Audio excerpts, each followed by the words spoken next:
आमचा जो शासन स्तरावर जो पाठपुरावा आहे उमेद अभियानाचा, ग्रामीण जीवनोन्नती अभियानात ग्राम विभाग आणि पंचायत राज विभागामध्ये शासनाचा एक नियमित विभाग म्हणून आस्थापनेला मान्यता देणे व त्या अंतर्गत कार्यरत सर्व कंत्राटी अधिकारी, कर्मचारी व समुदाय संसाधन व्यक्ती यांच्या शासनाच्या समकक्ष पदावर कायमस्वरूपी समाविष्ट करून अभियानातील सर्व महिला, कॅडर आणि कर्मचारी यांना न्याय द्यावा ही विनंती होती.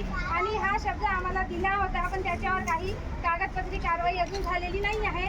त्यासाठी आज आम्ही इथं बसलो. सर, आमच्या काही ज्या मागण्या आहेत, ज्या महिलांच्या, आमच्या बहिणींच्या मागण्या आहे, आपण पूर्ण कराल अशी अपेक्षा करते. आणि इथेच मी माझे शब्द थांबते.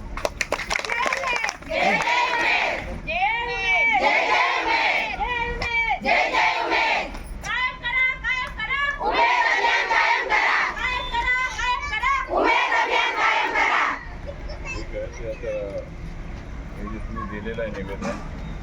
आता मी चाललो 8 तारखेला. 8 तारखेला मी तिथे आहे. आता तुमचं वास्तव हे महिला बाल कल्याणमध्ये येतं ना? नाही सर, नाही ग्रामविकास. ग्रामविकास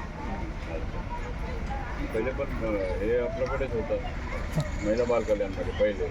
आता ग्रामविकासमध्ये ट्रान्सफर झालं आहे का नाही झालं? महिला बाल कल्याणमध्ये सर तो वेगळा आहे, माविन म्हणून.